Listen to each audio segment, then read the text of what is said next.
नमस्कार दर्शक बंधु जय Jagannath wisdom story in Odia channel को आपण मानक स्वागत। तेज दर्शक बंधु आउ डेरी नक चलतु जाना आज किसी गुरुत्वपूर्ण प्रश्न उत्तर संपर्क में। तेज आज प्रथम प्रश्नटी हूँ शीत दिने कौन खाइबा द्वारा रोग प्रतिरोधक शक्ति वृद्धि होता है। ऑप्शन ए क्षीर, ऑप्शन बी माछ, ऑप्शन सी अंडा, ऑप्शन डी अमृतभंडा। जदि आपण मैंने उत्तरटी जानिछंती तेबे एही 5 सेकेंड मध्य उत्तरटी कौन कमेंट बॉक्स रे जणांतु।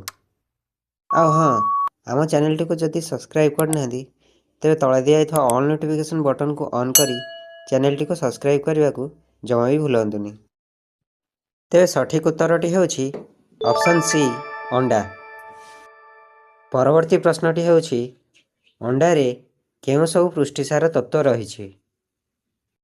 Option A vitamin A, protein और zinc, option B vitamin D, protein और zinc, option C vitamin E, protein और zinc, option D vitamin B, protein और जिंक।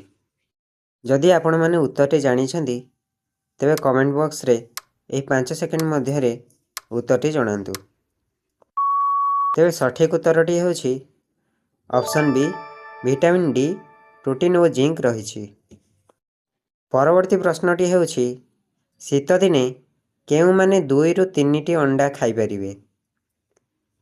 ऑप्शन ए एक्सरसाइज करुथुवा व्यक्ति माने, ऑप्शन बी पुष्टिसार अभाव थिबा व्यक्ति माने, ऑप्शन सी भिन्नक्षम व्यक्ति माने, ऑप्शन डी दुर्बल व्यक्ति माने। यदि उत्तरटी आपण माने जानिछंती तेबे कमेंट बॉक्स रे एही 5 सेकेंड मध्य उत्तरटी जणांतु।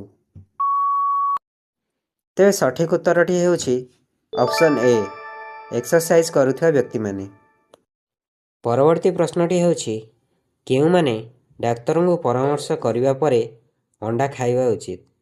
ऑप्शन ए मधुमेहर व्यक्ति माने, ऑप्शन बी कर्कट रोग रे पीड़ित व्यक्ति माने, ऑप्शन सी मानसिक अस्वस्थतार व्यक्ति माने, ऑप्शन डी हृदरोगी और उच्च कोलेस्ट्रॉल व्यक्ति माने।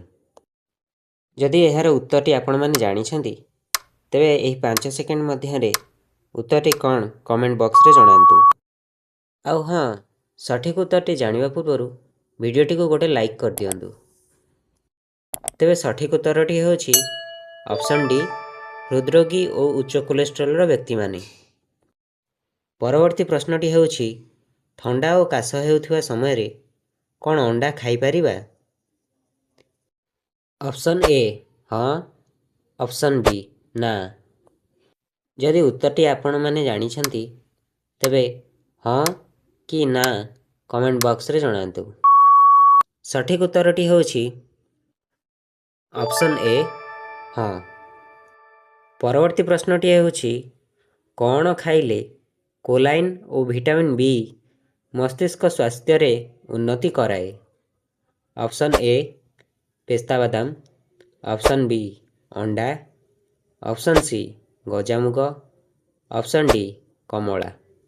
जदि आपण माने एहार उत्तरटी जानिछंती तेबे कमेंट बॉक्स रे जणांतु। सठिक उत्तरटी होछि ऑप्शन बी अंडा। परवर्ती प्रश्नटी होछि अंडा खाइबा द्वारा शरीर रे कौन नियंत्रित हुए। Option A cholesterol level, option B उच्च रक्तचाप, ऑप्शन सी शर्करा, ऑप्शन डी हीमोग्लोबिन। जदि उत्तरटी आपण माने जानिछंती तेबे एही 5 सेकेंड मध्य उत्तरटी कौन कमेंट बॉक्स रे जणांतु। तेबे सठिक उत्तरटी होछि ऑप्शन ए कोलेस्ट्रॉल लेवल। परवर्ती प्रश्नटी होछि मांसपेशी और हाड़ जनित समस्या रक्षा पाइबा पई प्रत्येक दिन कौन खाइबा आवश्यक। ऑप्शन ए अंडा, ऑप्शन बी अमृतभंडा, ऑप्शन सी गाजर, ऑप्शन डी डालिंब। जदि यार उत्तरटी आपण माने जानिछंती तेबे एही 5 सेकेंड मध्य उत्तरटी कमेंट बॉक्स रे जणांतु। ତେବେ ସଠିକ୍ ଉତ୍ତରଟି ହେଉଛି ଅପସନ୍ ଏ ଅଣ୍ଡା। ପରବର୍ତ୍ତୀ ପ୍ରଶ୍ନଟି ହେଉଛି ଶୀତଦିନେ କ'ଣ ଖାଇବା ଦ୍ୱାରା ମସ୍ତିଷ୍କ କାର୍ଯ୍ୟକ୍ଷମତା ବୃଦ୍ଧି ପାଇଥାଏ? ଅପସନ୍ ଏ ପେସ୍ତାବାଦାମ, ଅପସନ୍ ବି ଖଜୁରୀ, ଅପସନ୍ ସି ଅଣ୍ଡା, ଅପସନ୍ ଡି ସୋୟାବଡ଼ି। ଯଦି ଉତ୍ତରଟି ଆପଣମାନେ ଜାଣିଛନ୍ତି ତେବେ ଏହି 5 ସେକେଣ୍ଡ ମଧ୍ୟରେ ଉତ୍ତରଟି କ'ଣ କମେଣ୍ଟ ବକ୍ସରେ ଜଣାନ୍ତୁ। ସଠିକ୍ ଉତ୍ତରଟି ହେଉଛି ଅପସନ୍ ସି ଅଣ୍ଡା। ପରବର୍ତ୍ତୀ ପ୍ରଶ୍ନଟି ହେଉଛି କେଉଁ ଜିନିଷକୁ 2 ଘଣ୍ଟାରୁ ଅଧିକ ସମୟ ତାପମାତ୍ରା ଜନିତ କୋଠରୀରେ ରଖିବା ଉଚିତ ନୁହେଁ? ପ୍ରଶ୍ନଟି ଆଉଥରେ କହି ରଖିବି। କେଉଁ ଜିନିଷକୁ 2 ଘଣ୍ଟାରୁ ଅଧିକ ସମୟ ତାପମାତ୍ରା ଜନିତ କୋଠରୀରେ ରଖିବା ଉଚିତ ନୁହେଁ? ଅପସନ୍ ଏ ଅଣ୍ଡା, ଅପସନ୍ ବି କଖାରୁ, ଅପସନ୍ ସି କ୍ଷୀର, ଅପସନ୍ ଡି ଦହି। ଯଦି ଉତ୍ତରଟି ଆପଣମାନେ ଜାଣିଛନ୍ତି ତେବେ ଉତ୍ତରଟି କ'ଣ ଏହି 5 ସେକେଣ୍ଡ ମଧ୍ୟରେ କମେଣ୍ଟ ବକ୍ସରେ ଜଣାନ୍ତୁ। ତେବେ ସଠିକ୍ ଉତ୍ତରଟି ହେଉଛି ଅପସନ୍ ଏ ଅଣ୍ଡା। ତେବେ ଦର୍ଶକ ବନ୍ଧୁ, ଏହା ଥିଲା ଆଜିର କିଛି ଗୁରୁତ୍ୱପୂର୍ଣ୍ଣ ପ୍ରଶ୍ନ ଉତ୍ତର।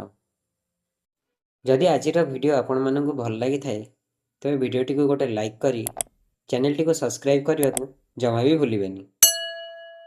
ତେବେ ଦର୍ଶକ ବନ୍ଧୁ, ପୁଣି ନେଇ ଆସିବି ପରବର୍ତ୍ତୀ ଭିଡ଼ିଓରେ କିଛି ନୂଆ ଆଉ କିଛି ଗୁରୁତ୍ୱପୂର୍ଣ୍ଣ ପ୍ରଶ୍ନ ଉତ୍ତର। ସେ ପର୍ଯ୍ୟନ୍ତ ମୋତେ ବିଦାୟ ଦିଅନ୍ତୁ। ରହିଲି। ଜୟ ଜଗନ୍ନାଥ।